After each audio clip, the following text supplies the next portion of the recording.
I don't think anybody will have time to come in because I'm going to make this as short as I can. But see this home? Oops. This is the flood of 1969, February 1969, in Loma Linda, California. And as you can see, our home was totally destroyed by the infamous flood of February 1969. I was just 17, and it changed my life forever. We lived on a home on Cottage Street. It was the second house down from Poplar.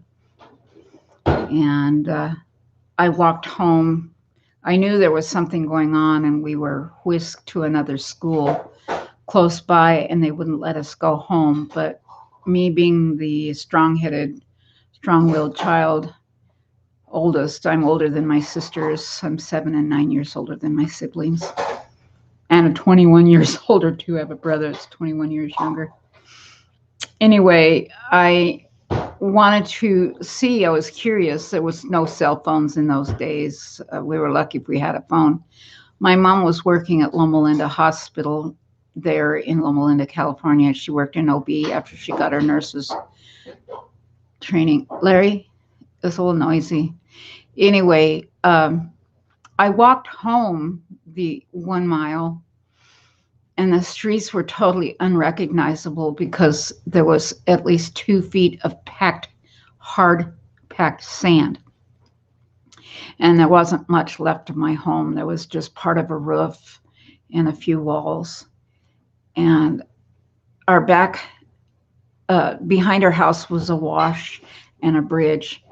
And there was the water, it was 15 feet deep. They have these washes all over in California. And you can see that was really devastating. And so I was pretty traumatized seeing what had happened.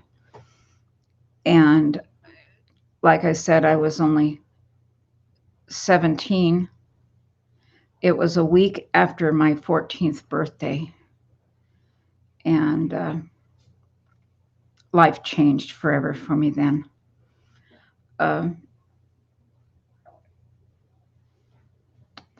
My parents my mom was kind of a religious weirdo. And she told me that God had punished the whole town of Loma Linda because I had a poster in my bedroom. It was a whimsical flower and it said groovy. And my mom said that was a satanic word, so God punished the whole family. So we stayed in Gentry Gym for a couple of weeks, and my folks went to a 2-bedroom apartment with my 2 sisters, and I was told I had no place to go, that I couldn't stay there. But I was supposed to get $150 worth of clothing, but I ended up with just a pair of underwear and socks and a pair of tennis shoes. And my mom told me I can spend a few nights on the couch. They had a cot underneath the bedroom window in the living room. And my mom asked me to find another place to go. So I stayed with a neighbor. Her name was Virginia. And I wished I could find her and thank her. She was a ward secretary at Loma Linda Hospital. She was 34, 35 at the time when I was 17. And she drove a Cougar, a green Cougar. So if anybody of you know Ginger, let her know. I want to get a hold of her. Or Gina, I forget, it started with a G, I'm pretty sure. Anyway, I want to talk about giving and caring for others. There's a lot of people that are suffering and no food and no clothing and not having much to spare.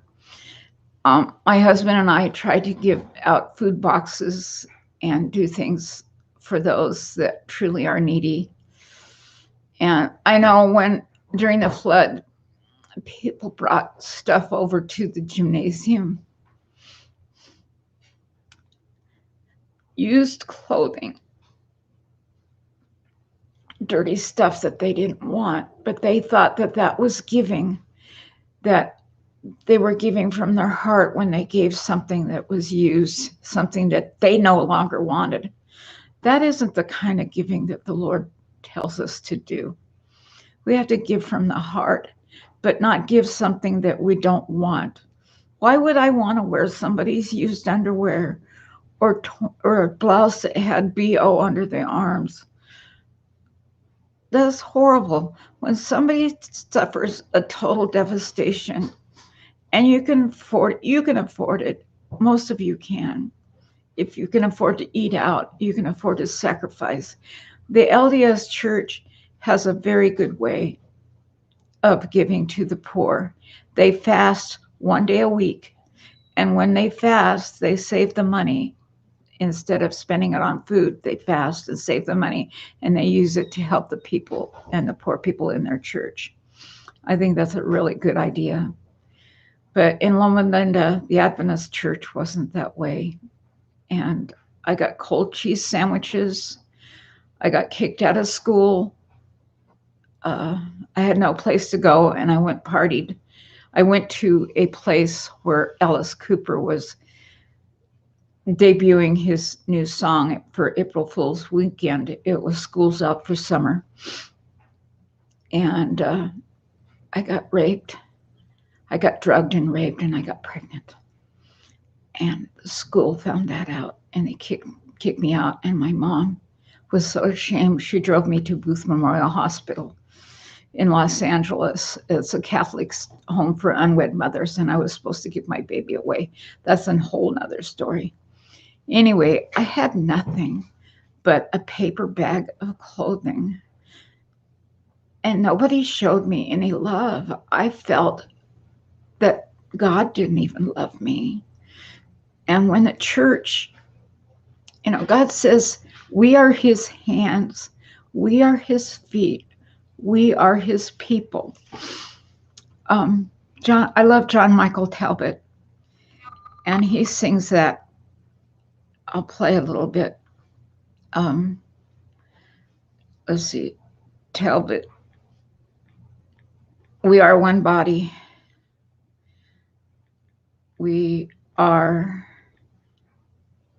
one body.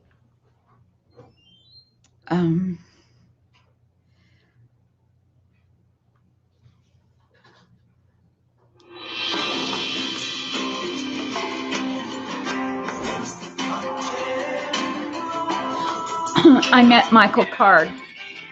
I sang with him in a choir, and I got to meet John Michael Talbot. Was friends with Michael Card and Fernando Ortega, so I feel very privileged to have met them. We are one body, Christ. But anyway, the song goes, we are his hands. Because the Lord isn't here on earth right now to do, he is in spirit, but physically, how is God going to get those food boxes to people? How is he going to get that clothing or those toys that those kids need? God's not a Santa Claus in the sky that goes down a chimney like the fable Santa Claus. It takes people to do that. And it takes people to be caring, to give. Don't give something that you don't want, that's trashy. There's clothing that I have that I don't want, that is good stuff. I bought jeans from, they're $50 a pair. I love Coldwater Creek. I used to buy everything Coldwater Creek, and they're new. I consider giving those to the needy, things that are of value, but not trash. Anyway, what triggered this memory for me was in the food boxes, there is some mixed fruit and nuts. There's raisin, figs, and walnuts in these packages. There was about 10 packages that we give out to the needy in the food boxes. Some of the cottage cheese was older, had mold on it. Some of the oranges were moldy, second rate. There's salad that was just wilted and rotted. How can we give that to somebody who's suffering and poor?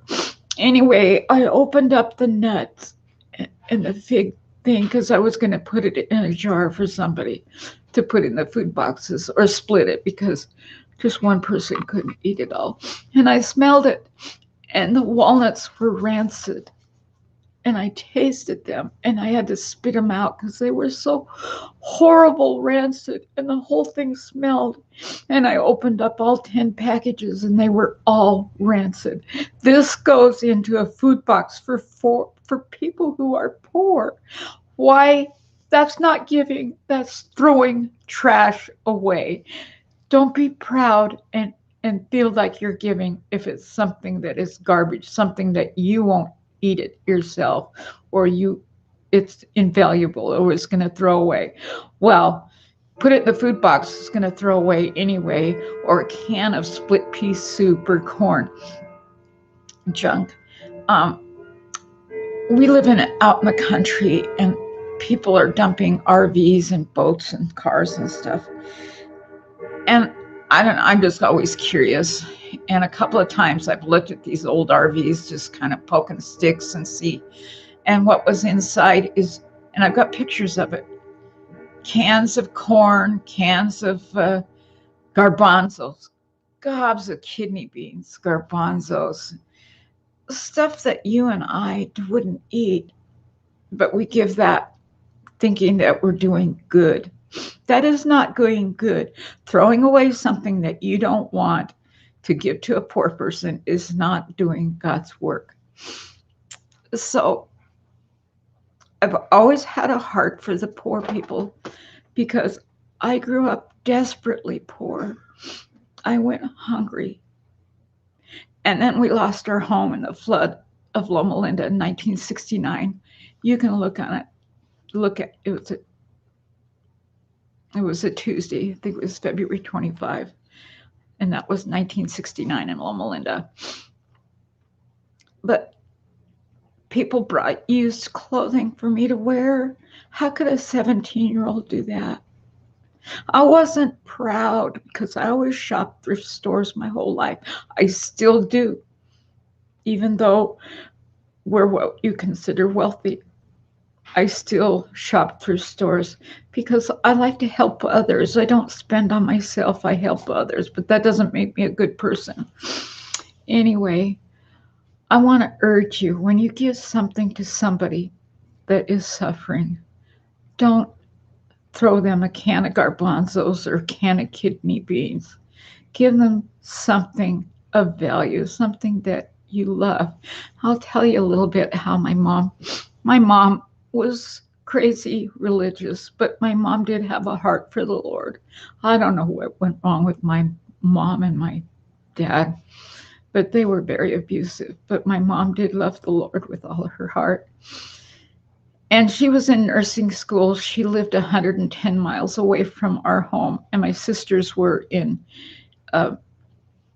stayed with the family from church, and I stayed alone with Bob on 10 acres in this horrible dumpy house. It used to be a tavern, and it was surrounded by 10 willow trees. It was called the Dewdrop Inn, and it was right across the street from Abracadabra thrift store on the Rough and Ready Highway there outside Grass Valley. So I stayed there for 2 years by myself. My mom came home on weekends, sometimes only every other weekend. And like I said, we were very, very poor because Bob didn't work. He gambled and he played around, and my mom would be gone. She would work on weekends at night, and when she came home, I would watch my sisters. And my mom was really sad. It was towards the end of her school, before she graduated, and she couldn't work, and she just had a few dollars in her purse.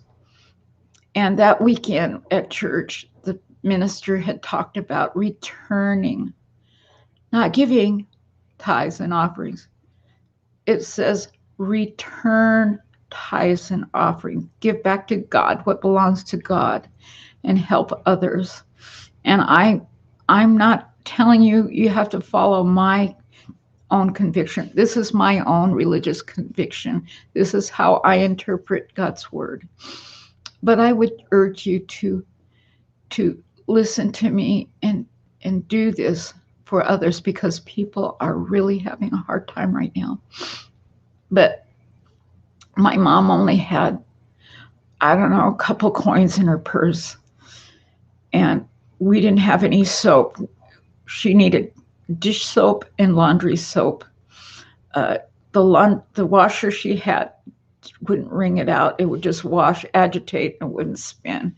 And I remember my mom would have to wash clothes by hand and let them wash, and she'd have to wring them out by hand.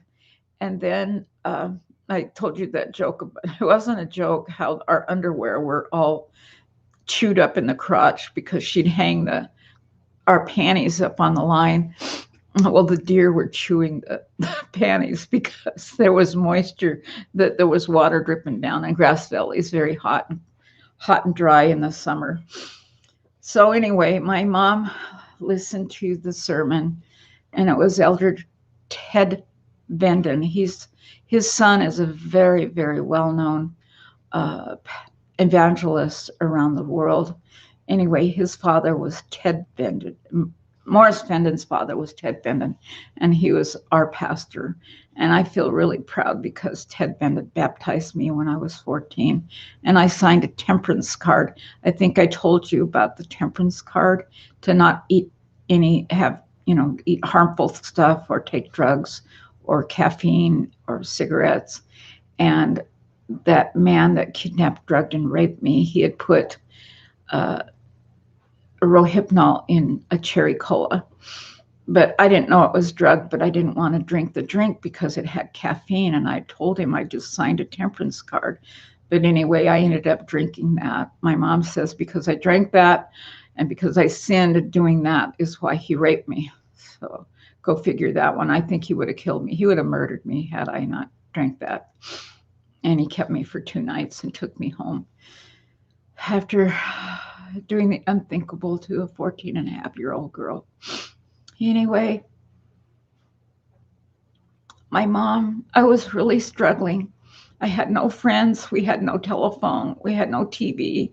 I had nothing to read, nothing to do except for play with my chickens and wander around the 10, 20 acres and the 100 acres behind her house. I loved that it was a old mining town, and I loved the fact that in the 49s, that was a gold town, gold bust. And so I was always looking for nuggets of gold.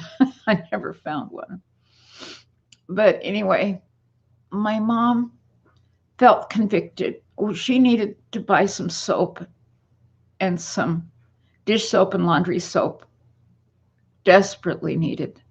But she only had $1 or $2. That was enough to buy laundry soap and dish soap. But instead, my mom put her last penny into the offering plate, and she felt horrible because she didn't have enough money for soap. Now, I'll remind you, if you look on the map, we lived below Bitney's Corner, and it was on the 10 acres across from the Abracadabra, and everybody had 5 to 10 acres around us, so the houses were quite sparse. And why would any salesman come to our house? Because it was a dump. I mean, it looked scary because it was a tavern. There was no lawn, no landscaping. It was just a filthy mess. It was one of those houses you look at and you go, oh gosh, somebody lives there? Yep, I live there. I grew up in dumps. We moved every couple of months or weeks sometimes, or a year. We'd stay a year in one place, always because the landlords had gotten sick of our not paying rent. And we always moved we'd skip town. So I went to a new school every year in a new town. I could cite off 12, 14 different schools in my 10 years of schooling that I went to grade school. No, I didn't graduate early. I was kicked out in the 10th grade because I was pregnant. And I went to Booth Memorial Hospital School to get my GED, but I delivered my baby before I got my GED, but I did go on to college. But so imagine this filthy, filthy house on 10 acres, surrounded by another 1,000 acres behind us, and the nearest neighbor was several acres away. So salespeople would not stop at our house. No way. I mean, they'd be nuts. So my mom was crying, and she put her last penny into the offering plate because she felt convicted that that's what God wanted her to do. That's called the widow's mite. You know, when the rich people would go to church and they'd plunk in their coins, make it sound and make a lot of noise so people would know how much they were giving. And the widow came along, and she just had one little coin, and she was timid. She was afraid to drop it in, but she did. And God said she gave more than any of them. And God supplied all her needs. And also there was Elijah, when he needed to be fed, and he stopped, and there was a widow and her son. There was just enough oil and just enough flour to make her son their last meal. And the prophet went to her, and he says, "I'm hungry. Could you feed me?" And she says, "Well, this is a prophet. This is a man of God. I will fix him our last meal. Instead of feeding myself and my son, I will feed this man of God." She felt convicted to give to God. Not that she was giving to this man, but because she was giving it from her heart to God. She was helping a prophet, and she felt convicted. And guess what? Her oil and her flour never ran out the rest of her days. God kept magically filling her oil and her bread, only because she was willing to give. And the same way with my mom. We left church, and my mom didn't know where she was going to get the laundry soap and the dish soap. This is 1964. So what does soap cost then? Probably 50 cents, probably $1 for both the laundry soap and the dish soap. But that was all my mom had, and she gave every penny. And she thought, well, I guess we'll go without. So we drove down the hill from Bitney's Corner down to our house. Our 10 acres started up by Bitney's Corner. And then when you got to the bottom of the hill was our house. And I said, "Oh, there's something hanging on the door." And my mom could barely park the car, and I went running up to the door. What do you think was on that door? What do you think?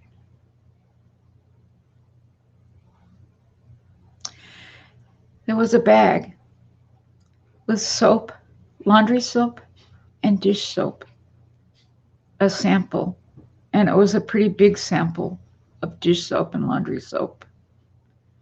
Now, how did that person know to go to that door and to leave that sample, those soap samples? This is the honest to God's truth. I know it's hard to believe, but I'm a Christian, and I will swear on God's word that is the truth, that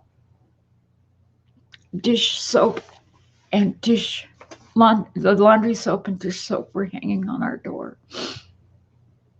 And that was enough to wash our dishes and wash our clothing that weekend. So I want to urge you, when you give to somebody, do it in secret. Don't let anybody know that you're going to help. You can do without a Starbucks or a hamburger or a soda. Fast for a meal. And if you only have $5, give it to somebody in need. But make sure when we share with somebody, if they smoke and buy soda pop, then they don't need our help. Because if they can afford cigarettes and soda pop, then they can afford to buy their own milk. So that's one rule that we've had. Or if they have, if their kids have cell phones and internet and stuff like that. But I don't know. Maybe kids need that today because of what's going on in the world. That's their only outlet. But I want to encourage you when you give from your heart. Give something of value. I'm not saying that God's going to turn around and magically fill your gas tank up, but He will supply all your needs. And remember, we are His hands, we are His feet, we are His body. And the only way that people can get help is through people. And like I said, God's not a magic Santa Claus. It takes people who love, people who are convicted to help others. And remember this, you will be blessed beyond measure, and I promise you that. My husband and I have worked hard, we've saved hard. And I believe I don't want to brag, but we have followed God's counsel to return what belongs to God and to render to God and render to Caesar. The things that are God's, give to God. The things that are Caesar's, like taxes. We don't like paying our taxes because we know it goes for bad. But this is the law of our land, and God says to follow that. But anyway, just keep in mind when you look at your hands, these are God's hands when you allow Him to use it. So thank you for stopping by. And that is an honest to God's truth that happened probably in June 1964, Grass Valley, California, a mile from Rough and Ready. And let me tell you, that was a rough and ready ride. Please follow I wish you would subscribe to my channel and hit the notification icon bell. I am telling my story. It's called On My Way Home, of how God has given me so much to share with others. Like my pregnancy, I have a professional production company who is helping me with my story. It's made for television. It'll be out on TV pretty soon, Christian television programming, about how God was with me every step of the way and how he helped me, even when I was naughty, even when I was bad. And I like that song, Jesus loves me, this I know, for the Bible tells me so. Jesus loves me when I'm bad, even though it makes him sad. So don't think you have to run to church and give confession. You can ask God to forgive you for being whatever, selfish or uncaring. But I promise you, if you reach out, take some milk. Next time you go to the grocery store, get 2 gallons of milk and 2 or 3 bunches of bananas. And if you know somebody who's poor, who's struggling, just stop by and say, I just felt convicted that you could use this milk. And I tell you what, they're going to be blessed. But you know what? You're going to be more blessed. And I promise you this. So thank you for stopping by. And my book, On My Way Home, is going to take forever to finish. So you'll just have to watch these videos on my YouTube channel of On My Way Home. God bless you and good night.